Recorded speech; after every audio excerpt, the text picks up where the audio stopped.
Dr. Keita Hawa Meyer. She will speak about management of blood capital in obstetrics. Dr. Meyer is a professor of anesthesia and intensive care at the University of Paris-Cité. She holds a PhD in neuroscience, and she serves as the medical director of the Medico University Department of Anesthesia, Resuscitation, and Perioperative Medicine at GH Center APHP, and oversees the pediatric outpatient and obstetric anesthesia units at Necker Hospital. She is also a former president of the Collegiate Church of Anesthesia and Resuscitation of Ile-de-France, and a past president of College of Anesthesists Resuscitators in Obstetric. Additionally, Professor Meyer is a co-director of the TIU, Perfectionnement et maintien des compétences en anesthésie et réanimation obstétricale, at Paris-Cité Faculty of Medicine. She is nationally and internationally recognized for her expertise in obstetric anesthesia. And Dr. Meyer, she will speak about management of blood capital in obstetric. Professor Meyer, the floor is yours. Eh bien, bonjour à toutes et bonjour à tous. Ravi de participer à ce congrès de la Société d'anesthésie libanaise. Merci de l'invitation.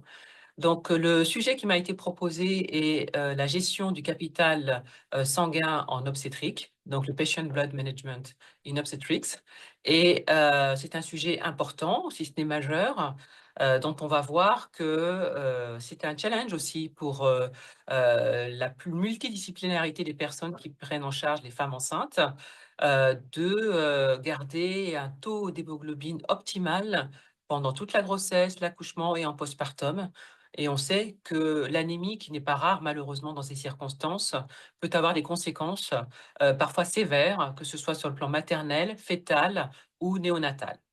Voilà, donc sans plus tarder, je vais commencer peut-être par faire un petit rappel des objectifs et finalement de ce concept de Patient Blood Management, en rappelant que dans les éléments importants, il y a d'une part le maintien optimal du taux d'hémoglobine pendant toute la période péripartum, le fait de minimiser les saignements, notamment pendant l'accouchement et aussi parfois après, d'optimiser également l'hémostase pour justement limiter au maximum le saignement, et enfin, un élément très important qui sera de limiter la transfusion sanguine, même lorsqu'elle est nécessaire, vraiment essayer de faire une économie de transfusion, puisqu'on sait que cette transfusion sanguine peut avoir des conséquences parfois délétères également.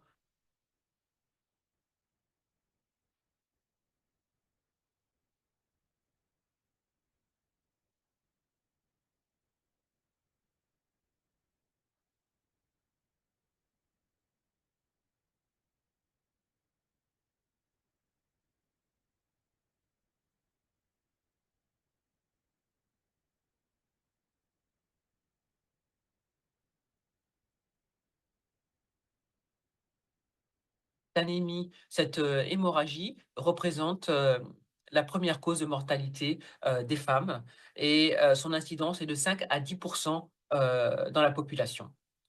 Alors, pour rappeler brièvement les causes principales, retenez les 4 T. Donc, tone pour le tonus utérin. Donc, l'atonie utérine est responsable de 70% des causes d'hémorragie du postpartum. On a également les traumatismes, notamment de la filière génitale, qui sont à l'origine de 20% de ces hémorragies du postpartum. On a tout ce qui est tissu, donc les rétentions placentaires de membranes, de placenta ou de caillots, qui peuvent être à l'origine également des hémorragies, donc dans 10% des cas. Et puis dans un petit pourcentage de cas, 1% en moyenne, on a le T pour thrombine, donc tous les aspects d'hémostase, qui sont moins fréquents, mais qui peuvent être d'une sévérité redoutable en termes d'hémorragie. Ce sont des troubles de la coagulation, des anomalies de la coagulation, soit acquises, soit congénitales, qui peuvent être à l'origine donc de ces hémorragies du postpartum. Et retenez bien évidemment que parfois, ces causes peuvent être associées entre elles et rendre la prise en charge encore plus difficile. Alors, dans les challenges, on peut aussi dire que l'idée, ce serait d'identifier finalement les patientes à risque d'hémorragie du postpartum sur lesquelles on pourrait mettre plus de moyens encore pour le patient blood management. Alors, est-ce que c'est facile? Eh bien, on a identifié un certain nombre de risques, de facteurs de risque d'atonie utérine, vous voyez, qui sont très diverses. Ça va de l'âge maternel, en passant par l'infection, la choriométite, en passant par le travail rapide prolongé, la multiparité, les grossesses multiples, l'induction ou l'augmentation du travail par les ocytocines.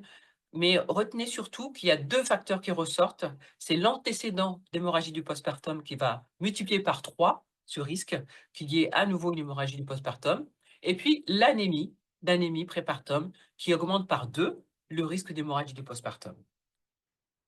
Et au final, on a effectivement identifié les facteurs de risque. Néanmoins, message très important, c'est que dans 60 des cas, pour 60 des femmes, eh bien, qui font une hémorragie du postpartum, aucun de ces facteurs de risque n'est retrouvé.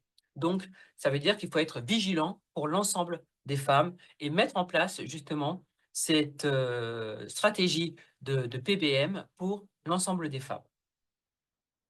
Alors, on a des hémorragies sévères également, hein. On a quelques facteurs de risque identifiés pour ces hémorragies sévères qui sont des hémorragies qui sont supérieures à 1000 millilitres sur 24 heures. Eh bien, les 4 principales causes, on a d'abord les anomalies d'insertion placentaire, le placenta prévia, bien sûr, le placenta accreta, qui peut aller jusqu'à le percreta, donc qui donne des hémorragies souvent extrêmement sévères. Les morts fœtales in utero, responsables de coagulopathie et d'hémorragie par la suite.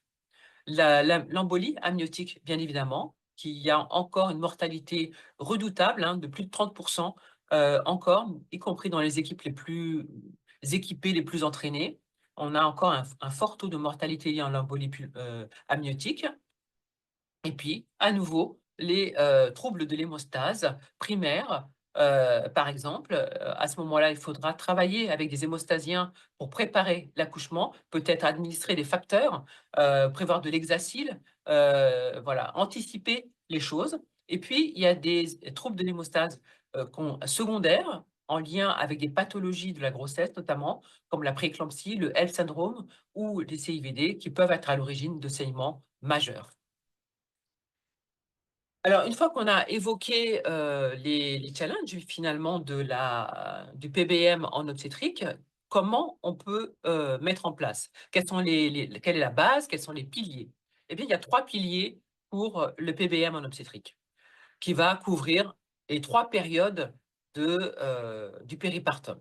Donc, en antépartum, pendant la grossesse, les principales mesures vont être de prévenir, mais aussi d'identifier, de détecter les femmes qui présentent des anémies ou qui sont à risque d'anémie et de corriger ces anémies en prépartum. Au cours de l'accouchement, eh bien, on va être focus sur tous les moyens à mettre en œuvre pour prévenir et réduire le saignement péripartum et donc globalement l'hémorragie du postpartum. On va voir quels moyens on a à notre disposition. Et puis, en postpartum, eh bien, on va essentiellement optimiser le traitement de l'anémie. On verra avec le fer Peros, le fer IV, voire la transfusion. Mais si transfusion il y a, on sera restrictif, sauf s'il y a une hémorragie, bien sûr, en cours. Mais quand il n'y a pas d'hémorragie en cours, on va plutôt transfuser culot par culot et estimer l'efficacité de cette transfusion en fonction des signes cliniques et des bilans qu'on va répéter. Voilà, donc les 3 piliers se déclinent finalement aux 3 temps de la prise en charge, prépartum, per et postpartum. Alors, il va être important d'optimiser l'hémoglobine, mais peut-être faire des rappels de définition. C'est quoi une anémie au cours de la grossesse? Alors, la définition de l'OMS, hein, c'est une hémoglobine inférieure à 11 grammes, quel que soit le terme, le trimestre de la grossesse, et également en postpartum. Cette anémie, elle sera considérée comme mineure entre 10 et 11 grammes, modérée entre 9 et 10 grammes, et sévère en dessous de 7 grammes. En termes d'incidence, eh bien, on estime qu'environ un tiers de femmes dans le monde présentent une anémie de la grossesse au troisième trimestre de la grossesse, en sachant qu'il y a une disparité très importante en fonction des zones géographiques où habitent ces femmes, avec un gradient nord-sud et une anémie qui est plus fréquente dans les pays à faibles ressources. Et si mes recherches sont bonnes, au Liban, c'est à peu près 48% des femmes qui présentent une anémie au cours de la grossesse. Alors, pour optimiser cette hémoglobine au cours de la grossesse, on va sans revenir dans le détail de la physiopathologie, rappeler donc l'hémodilution, le déficit en fer. Retenez aussi que ça peut être un déficit en folate associé à ce déficit en fer, vitamine B12 en vitamine A. Les hémoglobinopathies sont des causes également d'anémie, la drépanocytose, les bêta-thalassémies, toutes les pathologies du pourtour du bassin méditerranéen en termes d'hémoglobinopathie, les inflammations du tube digestif, les infections, toutes les pathologies infectieuses peuvent aussi être à l'origine de ces anémies. On a identifié également des populations à plus haut risque de déficit en fer, et donc ils vont faire plus d'anémie au cours de la grossesse. Toutes les patientes avec une précarité socio-économique, la multiparité, les grossesses multiples gémellaires, triples, les régimes alimentaires sans apport suffisant de fer, donc sans viande rouge par exemple, et puis les populations où on consomme des chélateurs du fer comme le thé, notamment les patientes asiatiques, en Inde notamment, ça peut être une cause d'anémie. Les patientes végétariennes, voire véganes, et puis les dons de sang fréquents, etc. Donc, on a quand même aussi des patientes à cibler qui sont plus à risque. Alors, si on n'optimise pas ce taux d'hémoglobine au cours de la grossesse au-delà de 11 grammes, donc on évite l'anémie, eh bien, vous voyez que les conséquences sont multiples et parfois majeures, aussi bien au niveau fœtal, prématurité, petit poids de naissance, plus de risque de transfusion en postpartum, d'anémie, de fatigue, de dépression, de troubles cognitifs également en postpartum, de la relation mère-enfant qui peut être impactée de façon négative, des durées d'hospitalisation qui vont être plus longues et des coûts d'hospitalisation qui vont être plus longs également. Donc, il est de notre devoir aussi, en tant qu'anesthésiste, même si nous, on voit ces patientes plutôt au troisième trimestre de la grossesse, eh bien quand même, on a un devoir d'information, d'éducation, notamment par rapport au traitement de compléments en fer qu'il y a à prendre, d'identifier ces patientes, de bien faire de la prévention et de traitement adapté également, mais ça, on va y revenir. Alors pourquoi c'est si important, on l'a déjà dit, les conséquences peuvent être graves et notamment cette étude qui a été publiée dans le Lancet très récemment, donc l'année dernière, en 2023, et qui s'est intéressée en fait à l'anémie maternelle et au risque d'hémorragie du postpartum à partir d'une cohorte de l'étude Woman 2. Donc c'est une cohorte où il y avait plus de 10 000 patientes sur une période entre 2019 et 2022. Ils se sont intéressés aux patientes qui avaient un taux d'hémoglobine inférieur à 10 grammes par décilitre. Et donc, ils ont essayé de voir s'il y avait une association entre l'anémie prépartum, donc au troisième trimestre de la grossesse, et la survenue d'hémorragie postpartum. Alors, les datas des pays qui ont été retenus, c'était le Pakistan, la Tanzanie, le Nigeria et le Zimbabwe, parce qu'on sait que dans ces pays-là, il y avait une forte incidence de l'anémie, et 80% de la cohorte provenait du Pakistan. Alors, les résultats principaux ont été que, en présence d'une anémie modérée, vous voyez, entre 7 et 7 grammes 7 et 10 grammes par décilitre, eh bien, le risque d'hémorragie postpartum était augmenté, était à 6,2%. Quand on avait une anémie sévère avec un taux d'hémoglobine inférieur à 70 grammes par litre, le risque d'hémorragie du postpartum était de 11%. Et un message très important également, lorsqu'il y avait une anémie sévère, donc inférieure à 70 grammes par litre ou 7 grammes par décilitre, eh bien, vous voyez, le risque était multiplié par 7 d'avoir soit un décès, soit un élément de morbidité majeur en lien avec l'hémorragie du postpartum par rapport à une anémie modérée. Donc, vous voyez un impact extrêmement fort de cette anémie sur le devenir des patientes. D'où l'intérêt, une fois de plus, renouvelé, de vraiment prévenir et de traiter ces anémies en prépartum. Alors, dans la physiopathologie pouvant expliquer cette relation entre anémie et l'augmentation du risque d'hémorragie du postpartum, deux éléments qui vont être à l'origine d'une augmentation du débit du saignement, c'est l'augmentation de la fréquence cardiaque et du débit cardiaque chez ces patientes et la diminution de la viscosité sanguine qui vont faire que le débit du saignement va être plus important. Un autre élément est l'augmentation de la susceptibilité du caillot à la fibrinolyse. Donc, un facteur d'hémostase qui va rajouter encore du risque du saignement chez ces patientes-là. Alors, une fois qu'on a vu tout ça, comment faire de la prévention chez ces patientes? Alors, il n'est sûrement pas recommandé de donner systématiquement du fer à toutes les patientes pour prévenir l'anémie gestationnelle. Pourquoi? Parce que dans les pays où l'incidence est faible, finalement, c'est pas recommandé. En revanche, dans des pays où l'incidence est relativement élevée, c'est de la prévention primaire pour toutes les femmes. Parce que c'est pas non plus sans conséquence hein, de donner du fer. Ça peut avoir un impact au niveau maternel hein, et la balance bénéfice-risque, il faut toujours la prendre en compte. Alors, en pratique, en plus du dosage en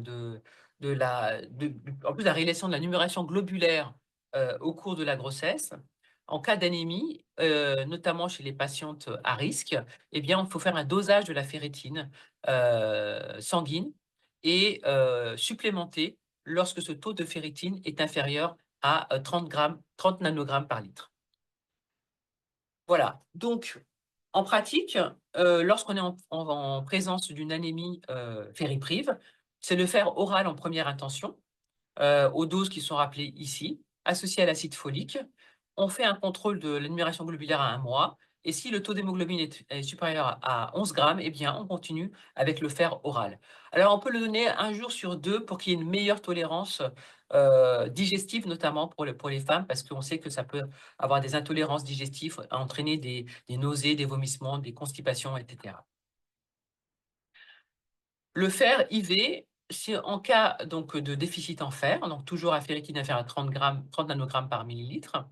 Après 1 mois de fer Péros, et ou si l'anémie est sévère, inférieure à 8 grammes, ou si le fer Péros est faiblement toléré par les patientes, ou alors si on a découvert trop tardivement cette anémie fériprive, à ce moment-là, on va plutôt s'orienter d'emblée sur le fer IV, ou alors si on a vraiment une très mauvaise tolérance du fer Péros.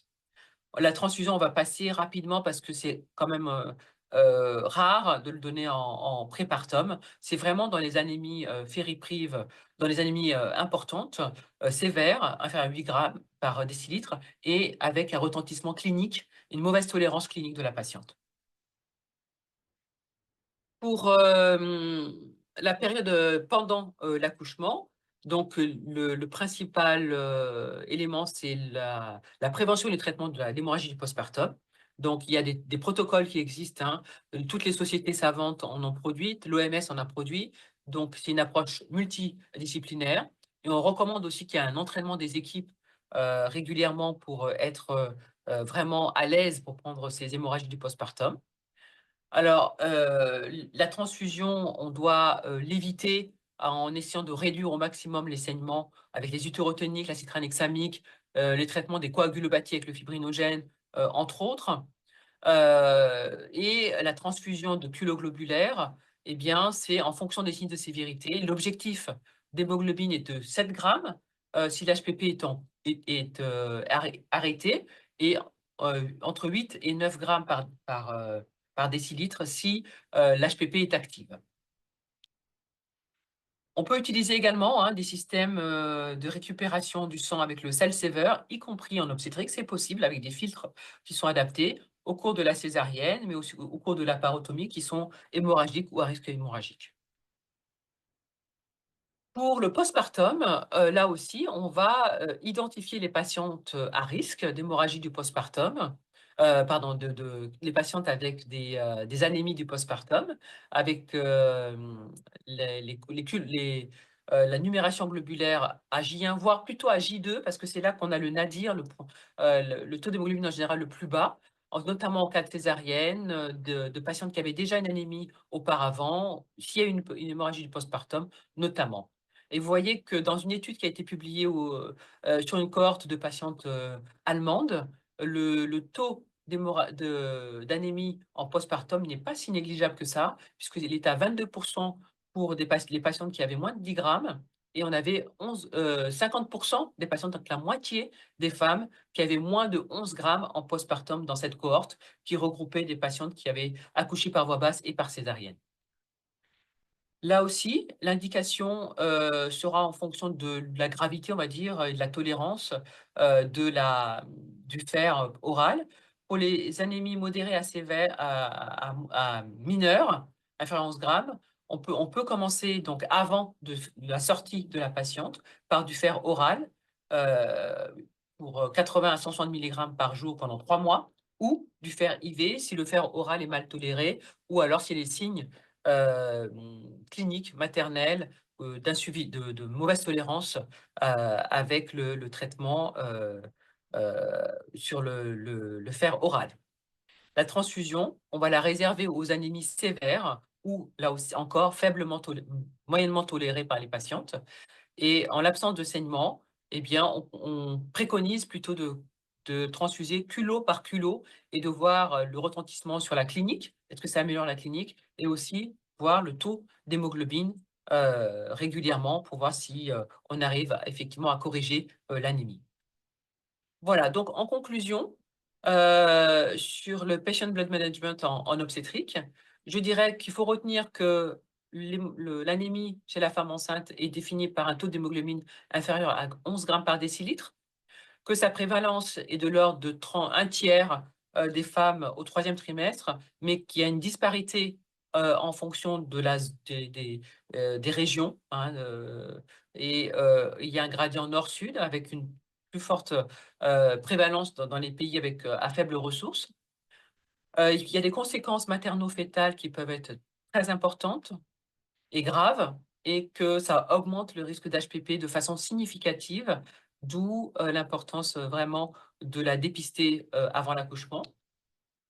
Il y a des spécificités en obstétrique qui sont les modifications hémodynamiques, le fait que c'est un déficit en fer qui est responsable de l'anémie dans 80% des cas, au vu de l'augmentation des besoins pendant la grossesse et l'allaitement, qu'il y a des populations à risque qui ont été identifiées pour l'hémorragie du postpartum, mais que néanmoins, dans 60% des cas, il n'y a pas de risque retrouvé, de facteur de risque retrouvé, que les 3 piliers sont aux 3 temps de la prise en charge, en prépartum, bien détecter ces patientes, bien faire de la prévention et de la correction de l'anémie, pendant l'accouchement, prévention et réduction des saignements péripartum, et puis optimiser en postpartum le traitement de l'anémie avec les moyens qu'on a de faire oral, de faire IV, voire de transfusion. Et si transfusion il y a, être des transfusions restrictives en l'absence de saignement, bien sûr.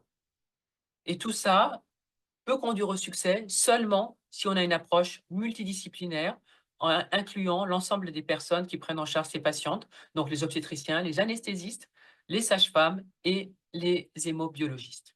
Voilà, je vous remercie et on aura l'occasion de discuter de questions si vous en avez.